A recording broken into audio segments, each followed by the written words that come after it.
Good morning, student. Today we will discuss about the Vice President of India, the functions of Council of Ministers, and the functions of Prime Minister. In chapter number 18, I already discussed about the Vice President of India. So, as you know, the Vice President of India is elected for the period of 5 years by all the members of both the houses of Parliament by the single transferable vote system in accordance with the proportional representation system. The Vice President is the ex officio chairman of the Rajya Sabha.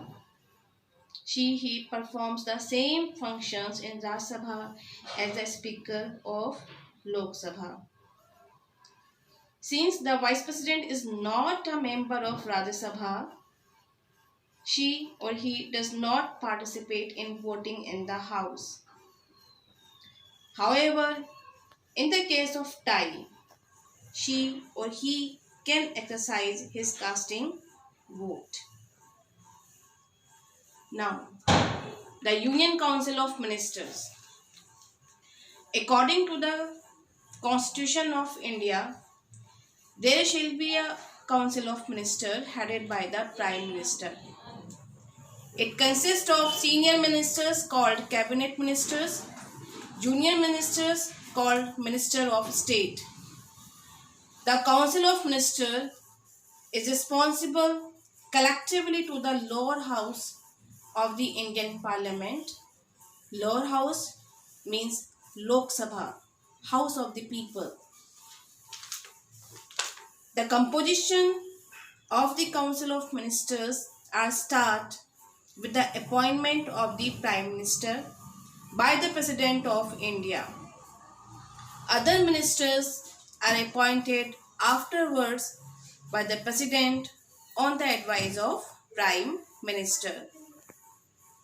My dear students, there is no fixed qualification for becoming a minister except that a minister must be a member of either house of the parliament. Either house of the parliament from Lok Sabha or maybe from Rajya Sabha.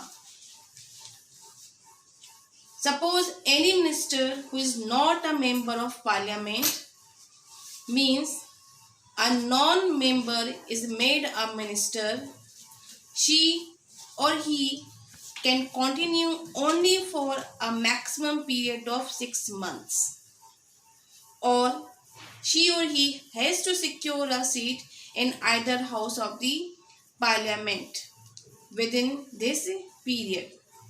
Means within 6 months he or she have to secure a seat from Lok Sabha or from Rajya Sabha.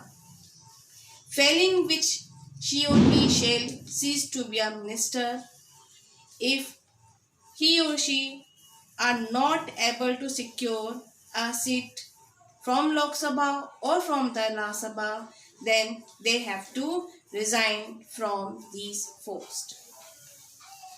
Who become the Prime Minister of India? Normally, the leader of the majority party in the Lok Sabha is appointed as a Prime Minister.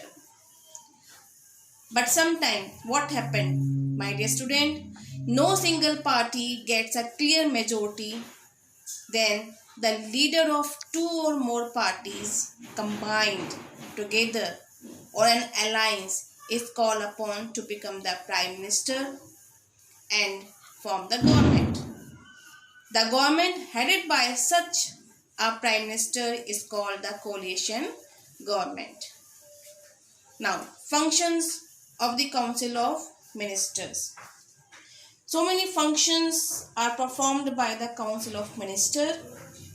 For example, the Council of Ministers is responsible for the formation of internal and external policy of the country, or taking decision at the national and international level, to run the administration through various ministries like defense, finance, agriculture, foreign affairs, health, etc.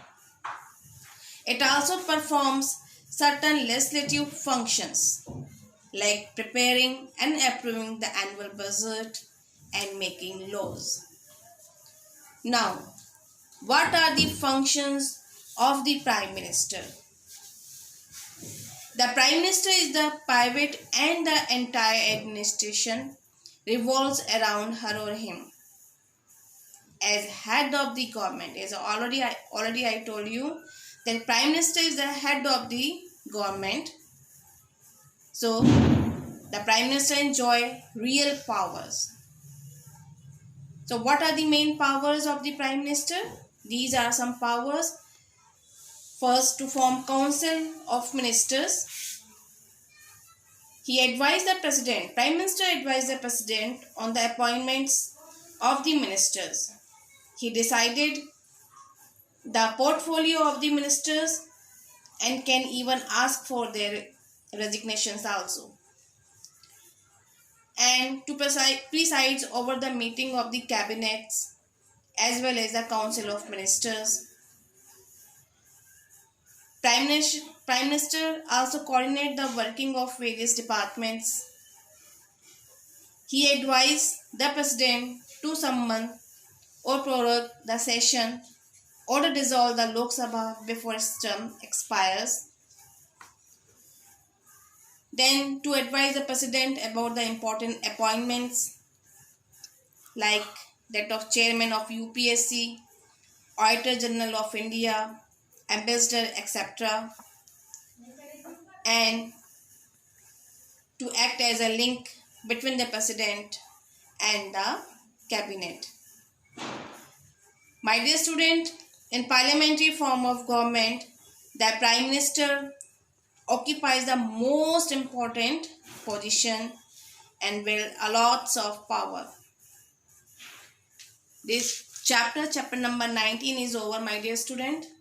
Thank you and have a nice day.